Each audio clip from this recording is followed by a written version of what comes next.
Do you struggle to memorize Russian letters? If yes, in this video you'll find mnemonic techniques, how to visualize and memorize Russian letters, their sounds and appearance.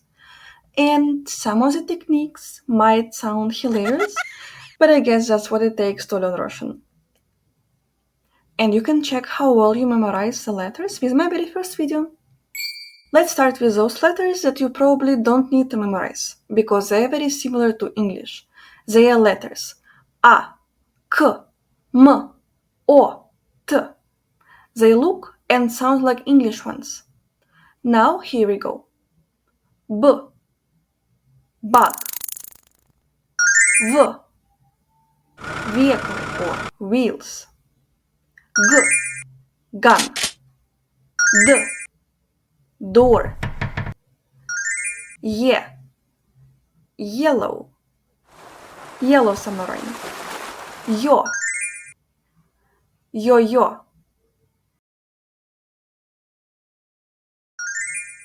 J, jelly. J, Z, zip.